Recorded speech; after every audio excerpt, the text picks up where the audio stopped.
Hello dear students, welcome to Mathroot. ഈ വീഡിയോയിൽ നമ്മൾ ഡിസ്കസ് ചെയ്യുന്നത് Calicut University four year degree BSc മാത്സിന്റെ 4th സെമസ്റ്ററിലെ മേജർ കോഴ്സ് ആയിട്ടുള്ള ബേസിക് ലീനിയർ ആൾജിബ്രയിലെ എക്സസൈസ് പ്രോബ്ലംസ് ആണ്.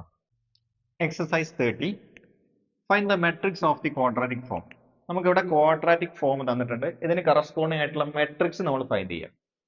Assume x is in R2. ഇവിടെ x എന്നുള്ളത് എന്താണ്? ഒരു R2ലുള്ള ഒരു കോളം വെക്ടർ ആണ്. ഓക്കെ, നമുക്ക് തന്നിരിക്കുന്ന ഫസ്റ്റ് ക്വാഡ്രാറ്റിക് ഫോം എന്താണ്? 10x1 square minus 6 into x1 x2 minus 3x2 square.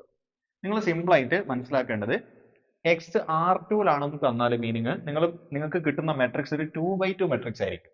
Okay, ഇനി എക്സ് R3ലാണെങ്കിൽ നിങ്ങൾക്ക് ഒരു 3/3 മെട്രിക്സ് ആയിരിക്കും. സോ നമ്മുടെ ഗിവൺ ക്വസ്റ്റ്യനിലെ എക്സ് R2 ആയതുകൊണ്ട് നമ്മൾ എന്ത് ചെയ്യുക? ഒരു 2/2 മെട്രിക്സിന്റെ ഫോം ഇവിടെ എഴുതാം. നോക്കൂ, അത് എഴുതാനുള്ള മെത്തേഡ് ഇതാണ്. ഇവിടെ x1 സ്ക്വയറിന്റെ അടുത്തുള്ള നമ്പർ ഏതാന്ന് നോക്കാം. അത് 10, അത് നമ്മൾ ഇവിടെ എഴുതി. അതുപോലെ ഇവിടെ x2 സ്ക്വയറിന്റെ അടുത്തുള്ള നമ്പർ -3, അത് നമ്മൾ ഇവിടെ എഴുതി. ഓക്കെ, എന്ന് പറയുമ്പോൾ x1 സ്ക്വയർ ആണെങ്കിൽ അത് നമ്പർ ഇവിടെയും, x2 സ്ക്വയർ ആണെങ്കിൽ -3 ഇവിടെ. ഡയഗണൽ ആയിട്ട് നമ്പേഴ്സ് എഴുതാം. ഇനി x1 x2ന്റെ അടുത്തുള്ള നമ്പർ നോക്കുക, അത് -6 ആണ്. അതിന്റെ പകുതി എടുക്കാം. ഓക്കെ, -6ന്റെ പകുതി -6/2 എന്ന് പറയുമ്പോൾ -3.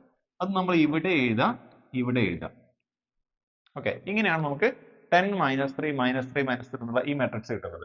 അപ്പൊ ഈ ക്വാഡ്രാറ്റിക് ഫോമിന് കറസ്പോണ്ടിങ് ആയിട്ടുള്ള മെട്രിക്സ് ഇതായിരിക്കും. ഇതേപോലെ ഈ ക്വാഡ്രാറ്റിക് ഫോം നമുക്ക് തന്നിട്ടുണ്ടെങ്കിൽ ഇതിന് കറസ്പോണ്ടിങ് ആയിട്ടുള്ള മെട്രിക്സ് എഴുതാൻ വളരെ സിമ്പിൾ ആണ്. നമ്മൾ x1 സ്ക്വയറിന്റെ അടുത്തുള്ള നമ്പർ 5 ഇവിടെ എഴുതാം.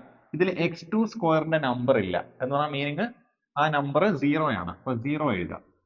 ഇനി x1 x2ന്റെ അടുത്തുള്ള നമ്പർ 3 എടുക്കുക, +3 എടുക്കുക. അതിന്റെ പകുതി ഇവിടെയും ഇവിടെയും നമ്മൾ എഴുതാം. ഇങ്ങനെയാണ് നമുക്ക് 5 3/2 3/2 0 എന്നുള്ള ഈ മെട്രിക്സ് നമുക്ക് കിട്ടുന്നത്. ഓക്കെ,